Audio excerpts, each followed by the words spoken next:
c'est la vérité. Vous demandez si l'horticulture peut être une solution pour l'emploi, notamment des jeunes. Moi, je dirais même que l'horticulture est la solution. Pourquoi? Parce que l'horticulture renferme des filières particulièrement productives et de surcroît compétitives. En plus, en termes de pratique de ces cultures, vous y trouvez une intensité culturelle optimale. En somme, vous pouvez avoir au moins 2 campagnes par année. L'agriculture comme métier, en réalité, c'est l'horticulture. La productivité d'abord. Vous savez, un hectare, en moyenne, quelle que soit la spéculation, prenons une moyenne de 30 tonnes à l'hectare. Si vous prenez individuellement les cultures, ça dépasse beaucoup plus pour certaines filières. Mais prenez 30 tonnes à l'hectare. Ça n'a rien à voir avec une production de moins d'1 tonne à l'hectare. Je parle des cultures annuelles. D'accord? Vous prenez les fruits et les légumes. En général, 1 kilo de ces produits se vend mieux qu'un kilo de céréales ou d'autres cultures. Donc vous produisez plus, au kilo vous vendez mieux, et ce n'est pas fini. Vous pouvez faire 2 campagnes, ou maximum 3 par année.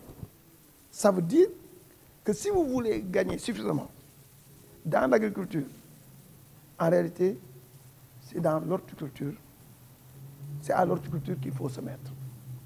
Donc la réponse à votre question, c'est que justement, c'est la solution pour l'emploi jeune, parce que ça peut absorber un nombre, je ne veux pas, incalculable, j'allais même dire presque illimité, de jeunes ou de personnes, et même de femmes, sans être saturé.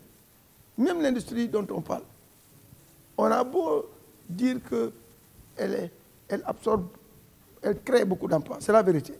Mais cette création n'est pas illimitée.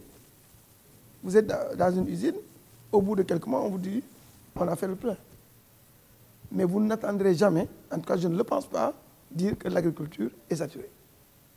Donc ça veut dire, si on veut le plein emploi, et de manière durable, en réglant à la fois des questions de souveraineté alimentaire de notre pays, et d'économie par l'export, de rentrée de devises par l'export, donc la transformation structurelle de notre économie, c'est avec l'horticulture, et ceci n'est pas discutable. Comme preuve, des jeunes ont réussi dans notre pays et font référence aujourd'hui dans l'horticulture et ne pensent même pas aller à l'étranger. D'autres ont été à l'étranger, ça n'a pas marché. Ils sont rentrés, ils ont réussi mieux qu'ils ne l'ont pu à l'étranger. D'autres ont fait revenir des membres de leur famille de l'étranger pour les employer dans leur ferme. Ils ne pensent plus y retourner. Et je termine par ceux qui arrivent à échapper et qui arrivent en France. Et je dis en France, quelque part en Europe, pour ne pas cibler. Qu'est-ce qu'ils font comme activité en général? Les meilleurs emplois, les meilleurs postes, ils ne le donnent pas à nos jeunes. Ça c'est clair. Donc pour l'essentiel, ils sont employés dans les exploitations agricoles. Pour y faire quoi? Qui pour récolter pour l'essentiel? Qui pour trier? Parce que les autres opérations culturelles sont effectuées par des machines. C'est des machines qui travaillent le sol, qui labourent. C'est des machines qui sèment. C'est des machines qui binent.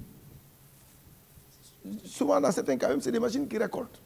Donc, ils sont, sauf pour certaines spéculations, telles que les espèces fruitières, comme le pommier, le prunier, et j'en passe, où le matériel agricole adapté n'est pas encore peut-être bien développé, où la récolte est manuelle, c'est là qu'ils sont employés.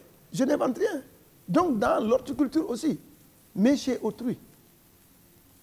Donc, voilà des éléments pour vous dire, voilà pourquoi je dis la solution pour l'emploi jeune dans notre pays, si on parle de l'agriculture, c'est effectivement l'horticulture.